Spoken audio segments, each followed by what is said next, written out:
السلام علیکم پاکستان، حمید نقیبی آپ کی خدمت میں حاضر ہے۔ ناظرین، ہر کسی کی زبان پر صرف ایک ہی سوال ہے کہ آخر وہ کون تھا جس نے اسرائیل کو اطلاع دی کہ ایرانی آرمی چیف کہاں موجود ہیں اور جوہری سائنسدان کہاں موجود ہیں، اور پھر اسرائیل اتنی آسانی سے اس ٹاپ کمانڈ کو کیسے نشانہ بنا سکتا ہے۔ ایران ایک ایسا ملک ہے جو اپنے دفاع پر اربوں ڈالر خرچ کرتا ہے، جہاں کی انٹیلیجنس دنیا کی ٹاپ سیکرٹ انٹیلیجنس میں شمار ہوتی ہے، جہاں قدم قدم پر سیکیورٹی ہوتی ہے، اور پھر بھی دشمن ملک سینکڑوں میل دور سے آئے اور اس ملک کے آرمی چیف سمیت 3 بڑے فوجی کمانڈر، دفاعی رہنما، جبکہ دنیا کے بہترین مانے جانے والے 6 جوہری سائنسدان ایک ہی دن میں شہید کر دے۔ حالیہ حملے میں ایران کے جن 6 شخصیات کو نشانہ بنایا گیا وہ سب کسی ایک عام میٹنگ یا مقام پر نہیں تھے، بلکہ مختلف شہروں اور مختلف سیکیورٹی پروٹوکول میں موجود تھے۔ مگر اسرائیل کو کیسے پتا چلا کہ آرمی چیف کہاں ہیں؟ ریسرچ اینڈ ڈیولپمنٹ کے سربراہ کس بلڈنگ میں چھپے ہیں؟ ریولوشنری گارڈ کے جنرل کس روٹ پر سفر کر رہے ہیں؟ یہ سادہ معلومات نہیں ہیں، یہ اندر کی خبریں تھیں، ایسی خبریں جو صرف قریبی لوگ ہی جانتے تھے۔ تو آئیے ان سوالوں کے جواب تلاش کرتے ہیں جو ہر شہری جاننا چاہتا ہے۔ اسرائیلی حملے میں ایران کے 6 اہم شخصیات شہید ہوئیں، جن میں سیکیورٹی اور دفاعی اداروں سے منسلک اعلیٰ افسران شامل ہیں۔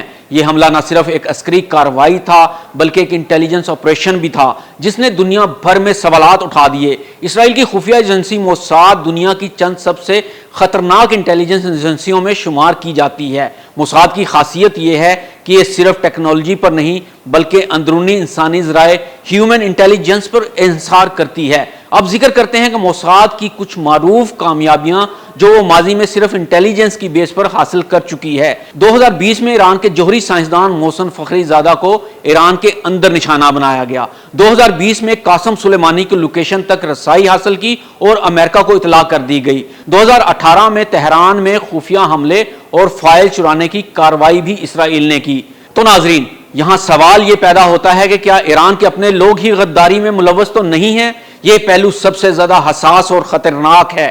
اگر ایران کے اندر اعلیٰ سطح پر مخبری ہو رہی ہے تو یہ ظاہر کرتا ہے کہ موساد کی سب سے بڑی حکمت عملی یہی ہے کہ وہ مالی طور پر کمزور افراد کو خریدتی ہے۔ ایران کے اندر کئی اقلیتیں یا حکومت مخالف گروہ موجود ہیں جو اسرائیل سے تعاون کر سکتے ہیں۔ اسرائیل ایران کے موبائل نیٹ ورکس، کیمروں اور سیٹلائٹ ڈیٹا کو ہیک کر بھی اہم معلومات حاصل کرتا ہے۔ کچھ دوگلے افسران، فوجی یا انٹیلیجنس افسران جو بیرون ملک رابطوں میں ہوں، ان پر شکوک بڑھتے جا رہے ہیں۔ اب بات کرتے ہیں کہ حالیہ اسٹرائک کیسے ممکن ہوئی۔ ایران کے آرمی چیف اور دیگر اعلیٰ عہدیداران کی موجودگی کی درست معلومات اسرائیل تک کیسے پہنچیں؟ یقیناً اندرونی مخبر، کوئی قریبی ساتھی یا محافظ موساد سے رابطے میں ہو سکتا ہے، یا پھر جیو لوکیشن ڈیٹا لیک ہو سکتا ہے جس کے تحت جی پی ایس موبائل یا گاڑیوں کے سگنل سے مقام کی نشاندہی ہو سکتی ہے۔ ڈرون یا سیٹلائٹ نگرانی بھی ہو سکتی ہے۔ اسرائیل کی جاسوسی سیٹلائٹ اور ڈرونز مسلسل ایران کی حدود کی نگرانی کرتے ہیں۔ اس کے علاوہ سگنل انٹیلیجنس، ریڈیو، وائرلیس اور انٹرنیٹ کمیونیکیشن کی جاسوسی بھی ہو رہی ہوگی۔ اب یہاں سوال یہ بھی اٹھتا ہے کہ کیا ایران کا انٹیلیجنس کا نظام کمزور ہے؟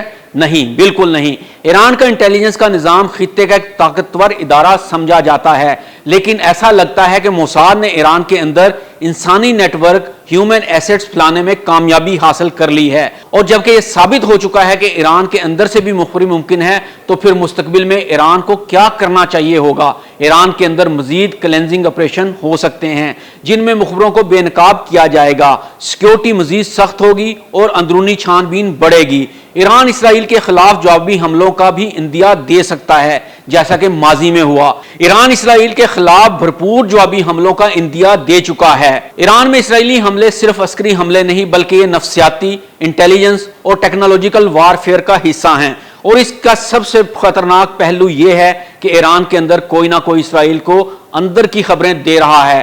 اس سب کے باوجود فی الحال تو ایران کے عوام اور امت مسلمہ ایران کے ساتھ کھڑی ہے۔ ایران ایمان کی دولت سے بھی مالا مال ہے۔ اللہ ایران کا حامی و ناصر ہو۔ حمید نقیبی کو اجازت دیجیے۔ اللہ حافظ۔